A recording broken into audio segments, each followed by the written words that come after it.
तो फ्रेंड्स, पिछले वीडियो में मैंने जो सेल ऑर्गेनेल के बारे में डिस्कस किया था, उसका वैक्यूल तक हमने किया था। तो आज हम डिस्कशन करेंगे वो है साइटोस्केलेटन। साइटोस्केलेटन क्या है? ये जो साइटोस्केलेटन है, ये साइटोस्केलेटन क्या है हमें जानना बहुत ज़रूरी है।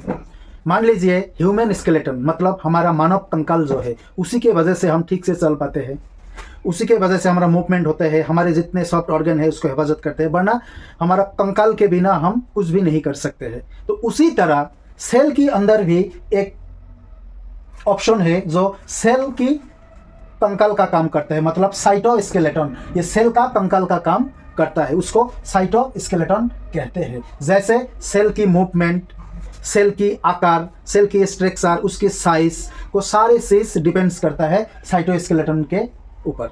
अगर साइटोस्केलेटन है तो इसका आकार है, इसको मूवमेंट कैसे करा रहा है, उसका जो साइज क्या है, शेप क्या है, ये सारे चीज इसके ऊपर डिपेंड करता है।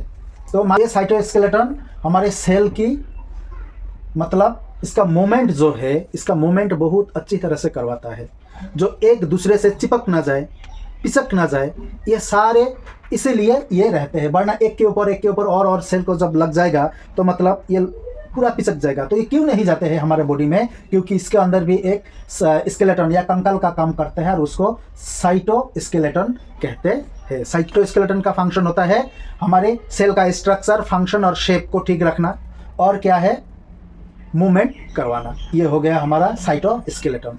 उसके बाद और एक ऑप्शन है जो हम पढ़ेंगे, वो है सेंट्रोसोम। तो सेंट्रोसोम क्या है? सेल के अंदर सेंट्रोसोम का फंक्शन ये होता है, सेल विभाजित करता है, मतलब एक सेल टूट के दूसरा सेल बनाता है, पुनर्निर्माण करवाता है, और उसके साथ हमारे क्रोमोसोम को मूवमेंट भी करवाता है। मान लीजिए हमारा किसी जगह कट गया, वो खाली हो गया, मतलब वहाँ मसल्स नहीं, टिश्यू नहीं है, मसल्स नहीं है, सेल नहीं है, तो उसी जगह फिर कुछ ही दिन बाद पूरा भर जाते हैं। कैसे? ये होता है सेंट्रोसोम की वजह से। सेल के अंदर जो सेंट्रोसोम है, ये क्या होता है, विभाजित होते हैं। एक के जगह एक विभाजित होके और दो होता है, दो विभाजित होके 5 4 होता है, ऐसे होता है, मतलब पुनर्निर्माण करता है। एक सेल टूट के दूसरा सेल बनाता है। और ये किसके वजह से होता है? ये होते हैं हमारे सेंट्रोसोम के वजह से। और ये सेंट्रोसोम जो है, जो सेल विभाजित करते हैं, उसके साथ क्रोमोसोम का भी मूवमेंट करवाता है। इसी सेंट्रोसोम जो है हमारे लीवर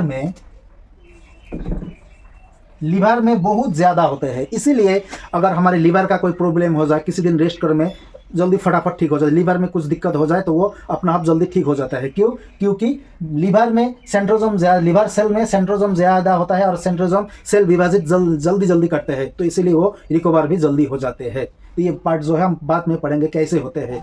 और वही सेंट्रोसोम जो है हमारी ब्रेन में बहुत नहीं होते हैं, बहुत कम का मतलब नहीं होते हैं। ब्रेन सेल जो है न्यूरॉन, इस न्यूरॉन में नहीं होते हैं।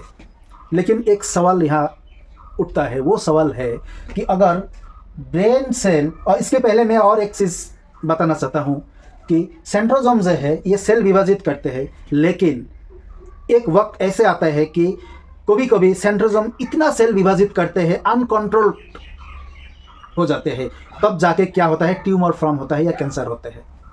तो इसीलिए ब्रेन में जो न्यूरॉन है इसमें सेंट्रोसोम नहीं है, लीवर में सबसे ज़्यादा है, इसीलिए जल्दी रिकवर हो जाते हैं। लेकिन लोगों का तो ब्रेन ट्यूमर होते हैं। एक सवाल है ना, कैसे होते हैं ब्रेन ट्यूमर? ये जानना बहुत ज़रूरी है। लेकिन ये तो ऐसे डिस्कस भी यहाँ ठीक नहीं है, लेकिन फिर भी मैं कर रहा हूँ कि वो चैप्टर वाइज आने से बहुत अच्छा है। ये जो ब्रेन में 90% न्यूरॉन होता है, लेकिन 10% जो है ग्लियल सेल होता है, और इस 10% ग्लियल सेल में सेंट्रोसोम होता है। इसी 10% ग्लियल सेल में जब सेंट्रोसोम अनकंट्रोल्ड विभाजित होगा तब ब्रेन ट्यूमर होता है। ये हम बाद में पढ़ेंगे, ठीक है। तो ये हो गया हमारा सेंट्रोसोम। लेकिन सेंट्रोसोम जो है, ये centrosome 3 major protein component, 3 major protein component, 3MPC जिसे कहते हैं, 3 मेजर प्रोटीन कंपोनेंट से सेंट्रोसोम बने होते हैं। ये हो गया सेंट्रोसोम।